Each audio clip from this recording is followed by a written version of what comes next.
So in relationship, it's no different to any other area of your life.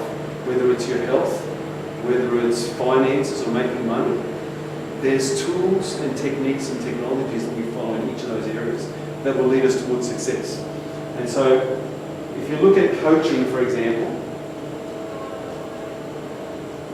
coaching has just 3 basic parts, very simple. Coaching is the 3 S's of coaching. You all know what they are? 3 S's. The first one is your story. Each of us live out a story in our life, and it's no different in relationships. Now these stories that we live out, you're the protagonist, I guess, you're the main character in that story, and we all run this story as to whether we're going to be successful or whether we're not going to be successful in any area of our life. And so if the same things keep coming up in relationships, or the same things keep coming up financially, or with your body, it could be that there's something askew with this story. Now if we can change the story, the way we think about things, the situations, the circumstances change. So we change our story. The next one is strategy. You see, if you're running west and looking for a sunrise, how successful will you be? You've got a bad strategy. Again, sometimes people have a ladder, their ladder of success is leaning against the wrong wall. So they're trying, working really hard and not getting anywhere. Who's had this happen in their life? Okay, what's happened is there's nothing wrong with the hard work ethic. That's an excellent thing to have. But if you're climbing the wrong wall, you get to the top and then you realise, I'm supposed to be over there. Why have I done all this effort, all this work, and you feel sometimes like you wasted your time? Who's ever felt that way? Okay. So strategy is the second one. But this one's the most important. And the last one, the last S is your state. What we're talking about is your state of mind and emotion. That's more important than our story or our strategy, our emotional state. If you can find a way to generate energy inside your body, if you can find a way to be happy, even when things are going poorly, if you can find a way to have a positive mental outlook and attitude, you can create almost anything in life. One of the reasons why people don't succeed is because they give up or they go into this mental state of despair. And despair is the opposite of progress. Okay, when we live in that despair, we can't get anywhere.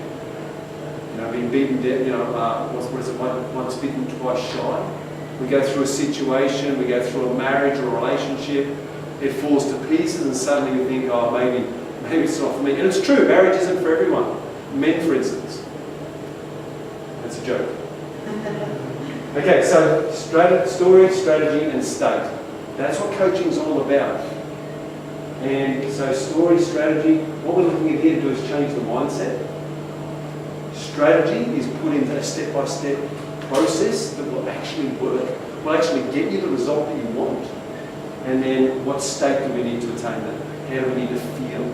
And a lot of people think that they need the reward, meaning they need that money, that pay raise, that whatever, before they get to feel good. And so they've got it backwards. The idea is you feel good, then you get the reward. You feel good, then you get the marriage you want. You feel good, then you create whatever you want in your body, your physical health. The idea is to reverse that and feel good now, in the present. And there's tools to do that. We go through a failure and we can either choose to do one or two things. We can either choose to shrivel and die, or we can fail forward. And what I mean by failing forward is it catapults us into success. We learn two conditions in life. You either win or what would be next?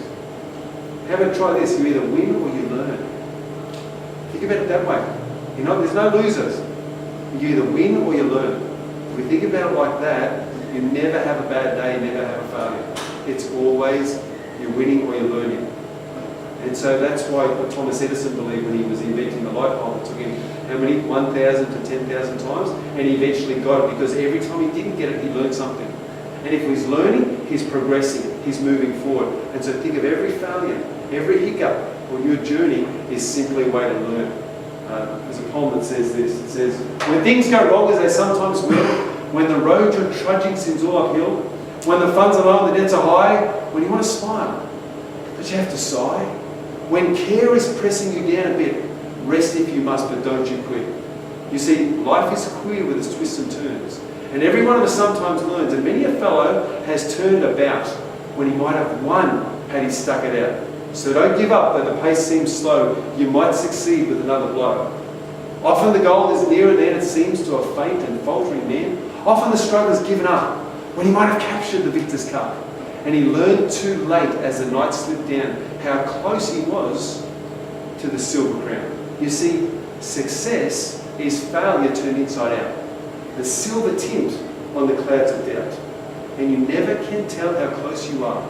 It may be near when it seems so far. So stick to the fight when your heart is hit. It's when things go wrong that you must not quit. So the idea is to keep moving forward. Move forward past the failures. Move forward past the hiccups, the hurdles, and just make things work. Learn from them, better yourself from it, and move on, move forward. And it's so true in relationships. I'm going to tell you a couple of quick anecdotes before we get started. So these anecdotes go like this. There was once a woman who was asked by a man to go on a date with her, and he told her he'd pick her up at 7. 7 o'clock came and went. She was dolled up, she was ready to go, makeup and hair done. 7:30, he still hadn't arrived. At 8 o'clock, he's still nowhere to be seen. At 8:15, she decided enough's enough, I've been stood up. So she got the hair done, undone, I should say, took the makeup off, went and sat in front of the TV and watched her favourite movie or something. Anyway, as she's sitting there watching this, she hears the doorbell ring. So she gets up, she's in her PJs, runs over the door, opens the door, and she sees her date. He's standing there in a suit with a bunch of flowers. And he looked at it, looks at his time, and he says, "What, you're still not ready?"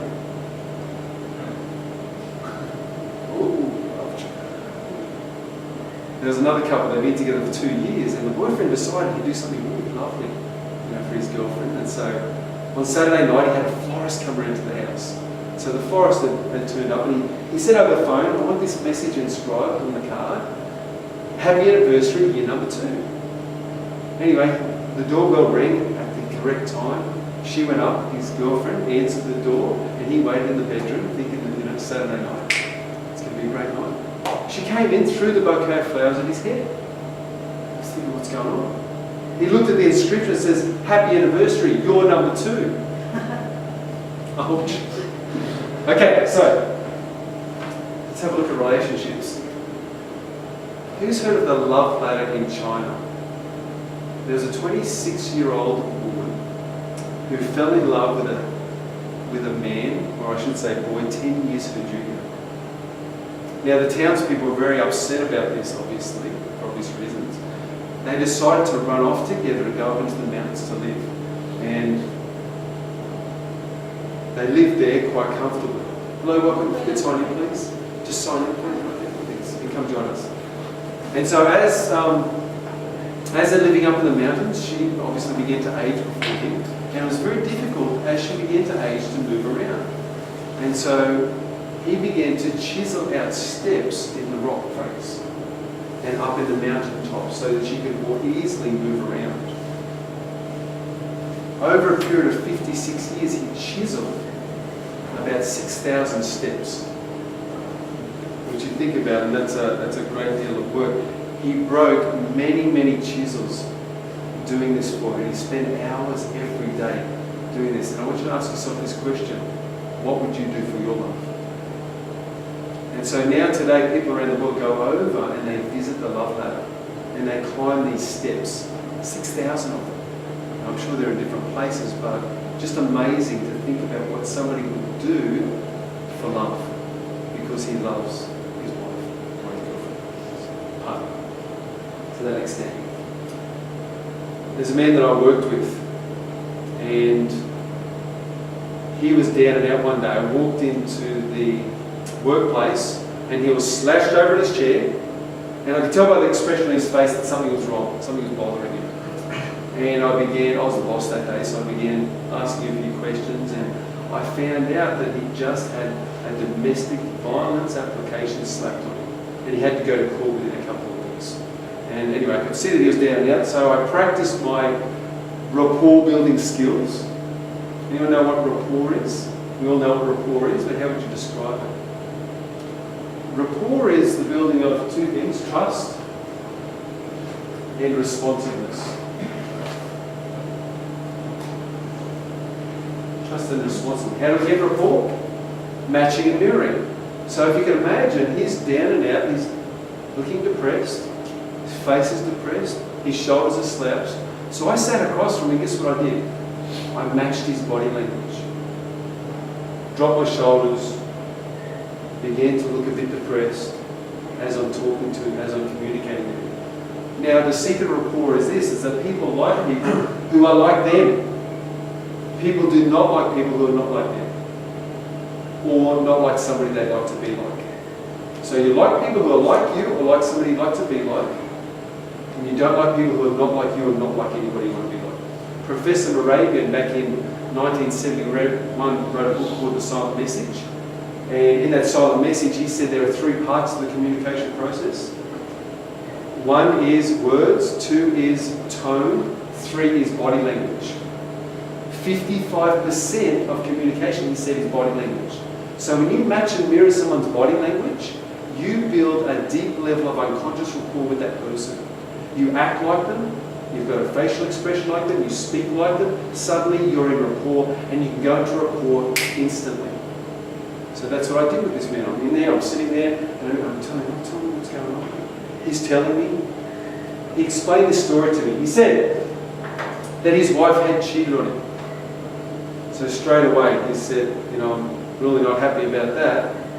He said that he found out about this cheating. She opened up, she told him about it, and he was having trouble coping with that. It was a difficult thing for him to deal with. Anyway, a few days after she told him, she decided, well, I'm going to make it up to him. She decided to get some alcohol and have a bit of a drink, and then decided to come on to him to try and smooth things over and offer herself to him. He said to me, he said, I couldn't do it. He said, I just wasn't feeling right. I was still hurt. I was crushed. Couldn't just go there. And so she took that as rejection, as she would. She's offered herself to him. She's been drinking as well. Things got heated. An argument started. She's then got the children, placed them in the car, and gone to drive the car out onto the road to take off. He said that he saw this happening and he ran down and he thought, she's been drinking, I've got to get the keys off her, she can't take the kids, whatever.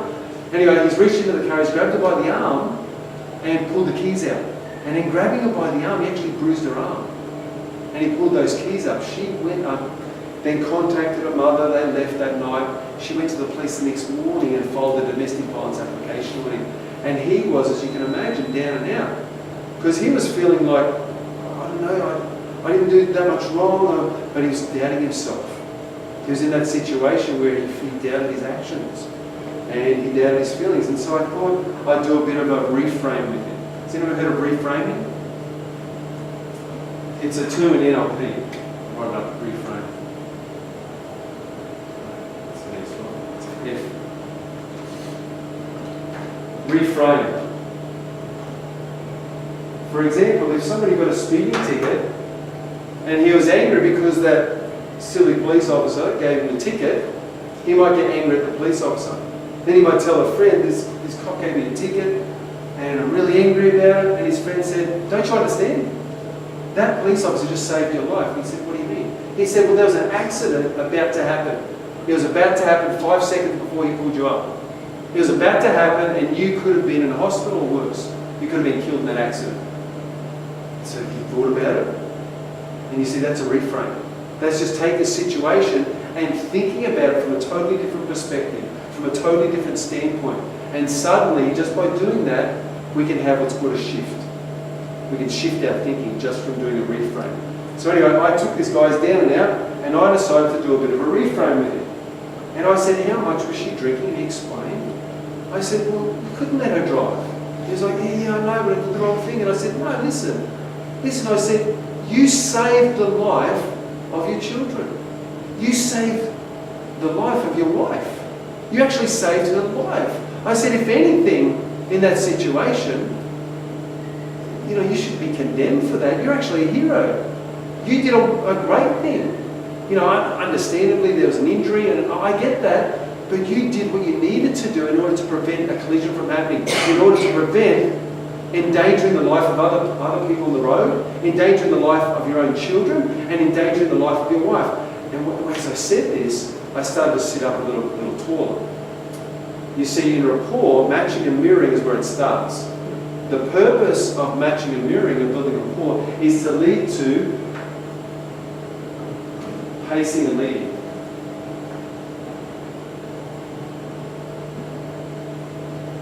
So by changing my posture or body language, by sitting up a little stronger, by speaking a little stronger, guess what he did?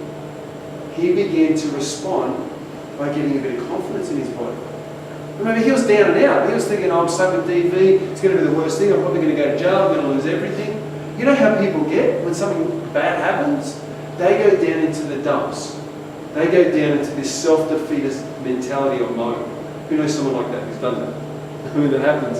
I mean, women, somebody breaks up from their boyfriend. What do? We'll gather around, eat ice cream together. It's all better. Whereas men, sometimes, men sometimes will pretend they never felt anything. Is that true? They'll bottle it up, and then several weeks later you see them running around their yard with a whippersnapper chasing small animals. She said she'd always loved me! That type of thing. Men and women are wired differently. We react differently. The male and feminine energy comes out differently. And so I use this pacing and leading to lift his confidence, to build it up. And I repeated it a couple of times, and every time I did, I lifted up a little taller, a little straight, and he followed. That's what pacing and leading is about. We can affect somebody emotionally, and we can lead them into a better emotional place than they're currently in. So that's what I did for him. Led him to a look, I knew this man. I knew he was a good man. I knew he was a good man. Now, I don't know the ins and outs of the relationship, and I don't know what happened before that. All I know was there was a situation, and I thought, I'm going to help him.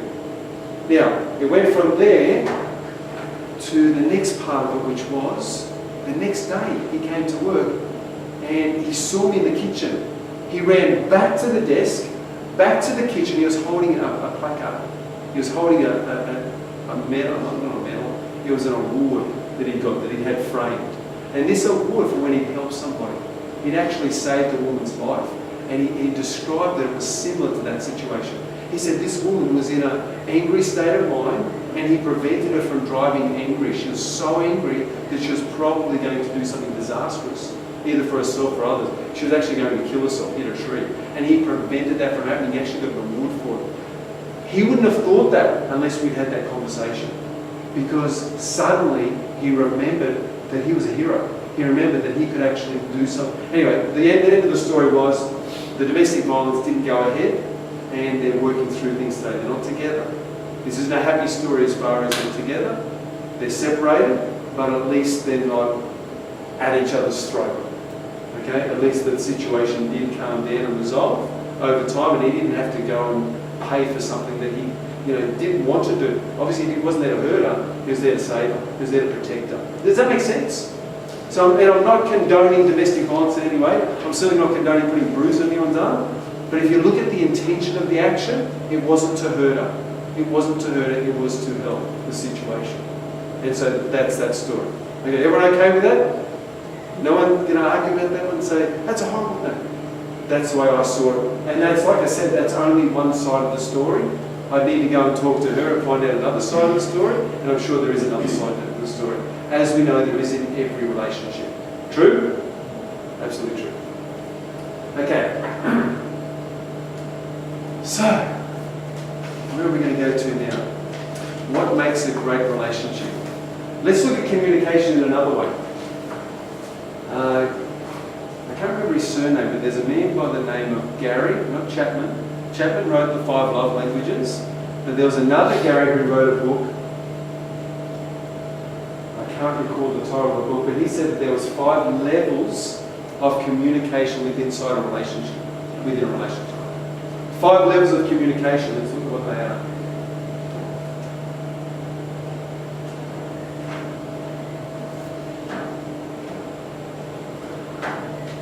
The first level, cliches. In any relationship, a cliche is, yeah, we know each other, or we don't know each other. We're just passing each other, have a good day. hello, how are you? Or g'day, if you want to be positive. Okay, so we say pleasantries. We might talk about the comings and goings, just very, very basic getting to know each other. You might share a joke. You might be speaking to the person at the grocery store. That's where it all begins. And with relationships, it's the same way. When we first meet, it's all surface stuff. We don't get too deep straight away, and we shouldn't. You don't want to go and suddenly tell your deepest, darkest everything to a person you just met. You want to take it a bit slow. In fact, they did a dating course, and they practiced this, and they said, if you want to fall in love, get two people together who actually want to be together, who are searching and looking, and tell those deep things about each other, and you can actually start to feel feelings of love within about 10 minutes. Okay, so we want to protect ourselves from that. We don't want to go falling in love at the first person that comes along, because we want to make sure there's more in common, obviously. Okay? Cliches is where it starts though. Now move from there to facts. This is where we talk about the weather, talk about the Dow Jones, I don't know, whatever you like to talk about things that have happened in your life, talk about facts, talk about where you work, what sort of job you do, how you feel about your job. Feelings is another one, but you talk about your job, matter of factly. We go into facts. Okay, we talk about current affairs, talk about what's in the news. This is a great one. In fact, I have a friend who's a hairdresser. I grew up with this guy, he's now a hairdresser, where he was. He's gone from hairdresser to truck driver.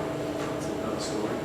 But as a hairdresser, he would read all of Saturday and Sunday papers, so he had plenty of things to talk to everyone about during the week. And he lived in this area of facts. And they loved it. The people that he's talking about all the different things that were happening in the world, they loved it. He just kept kept himself up to date with current affairs, what was going on. That's the second level of communication. Now, is that going to hold a relationship together? Cliches and facts. We think we need something deeper. We need to go a lot deeper. I mean, this is somebody that you're starting to form a relationship with. It's not going to carry you through. It's not going to get you through the test of time. We're going to go deeper. And so the next level of relationship is opinions. Now, this is where we get to know a person. This is where we start to understand what they like, what they don't like, to find out if we've got things in common, to find out if we can build rapport with this person. Now, is it true there's some people you shouldn't be with? Absolutely. Are there people who've always got your best interest at heart? Are there people who will use you and abuse you? Absolutely. Not everyone out there is going to be kind. Not everyone out there is loving. Deep down they might be loving, but the behaviours that they're exhibiting aren't loving. Okay, they might be hurt. And what they're doing is they're running unconscious programs, and what they do is they hurt everyone around them. And that's the way they live. It might not be their fault, but it is their responsibility. Okay, but not everyone's going to have your best interest at heart. So we want to get to this area and we want to start to get to know a person over time. Understand what their opinions are, what they want for their life, what they're hoping for, what they want to achieve. As a coach, I like to find out what a person wants for their life to know if I want to coach that person. You see, if that person wants to be a terrorist and blow up a plane, I don't think I want to coach them. I don't think I want to help them to meet that goal. But if it's something that's going to lead to a positive outcome for themselves, for the planet, for others, then yeah, maybe I can help them achieve that. But we've got to make sure that we've got common goals or common ground. And this is a really critical one. Now, can people lie about this? And do people lie about it? So this is where we've got to be consciously awake. And we've got to think about, okay, do their words, their tone and their body language all match up with their actions? So does their communication and their actions, is it in alignment? And that's how we know if somebody's truthful. And who knows somebody who's not truthful? They say one thing, do another. Oh yeah, I'll be there, I promise. And they don't turn up. And there's always an excuse. And then it's like, if it's a once-off, that's okay. But what happens when that becomes a regular occurrence? What happens when that becomes the person's character? Then we can start to say, well, listen, I'm seeing that there's a gap here between what you're saying and what you're doing. And it's hard to trust a person like that. It's hard to trust yourself when you're like that. Who makes commitments to themselves and then lets themselves down? Yeah, that's right. So that's where you've got to start, is by getting that commitment and trust in yourself. In fact, I should have said that before we even started a relationship. The most important relationship you'll have is with yourself. The most important relationship you'll have is with yourself. One psychologist says we marry our unconscious mind and then project all our unresolved issues onto that person. Interesting way of thinking about it. So we're projecting all these unresolved issues onto our partner. Alright, opinions. Next one. This is where it starts to get deeper in relationships. Opinions are good, they'll tell us who the person is. The next one, then we get down to feelings. And sometimes guys say, "Oh, can we go back to opinions?" No, feelings are necessary. Feelings are so critical in a relationship.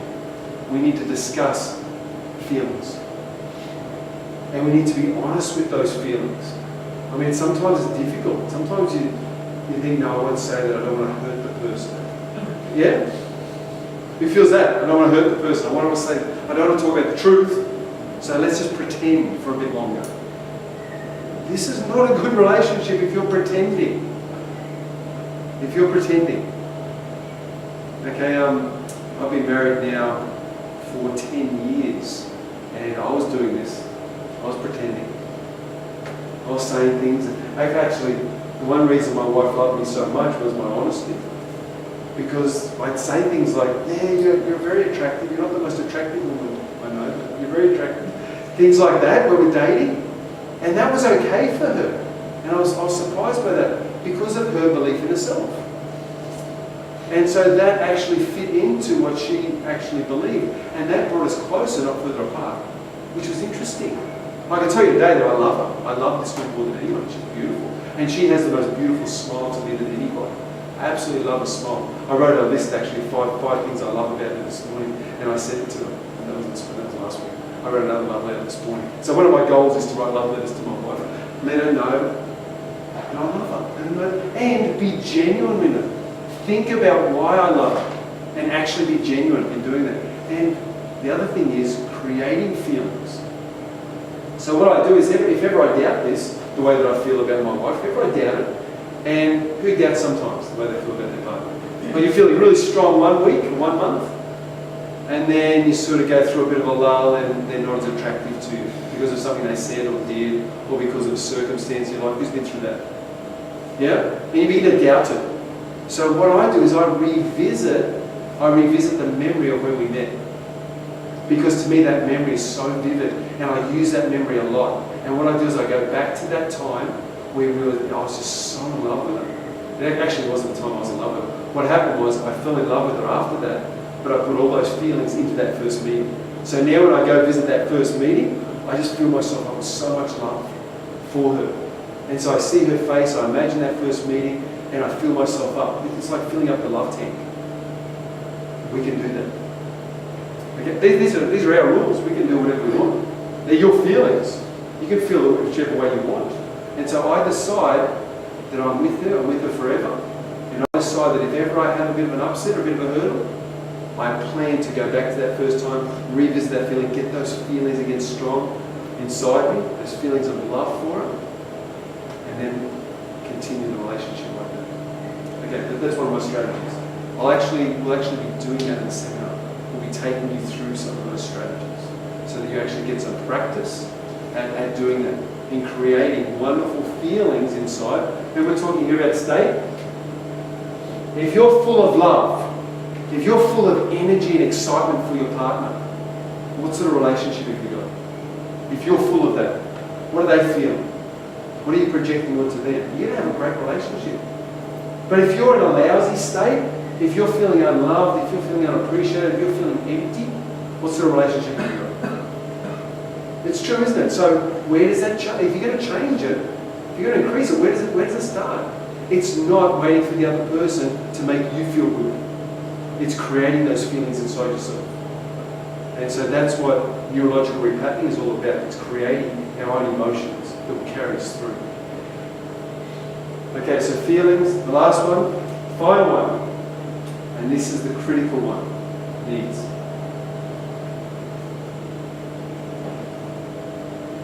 Because you can do all this, but if you fail to meet the other person's needs, where's the relationship? Alternatively, if you meet the other person's needs to a high level, if you meet their needs more than anybody else on the planet could, what's going to happen? What do you think's going to happen? If you meet that person's needs, if that becomes your priority in life, not your own needs, the other person's needs. What if that became your priority? What if that became everything? What if you got the most fulfillment in life meeting their needs? What if that became the most fulfilling journey you could go on? You're saying, okay, how else today can I meet my wife's or my partner's needs? What can I do? How can I meet their needs to a high level? Good question to ask.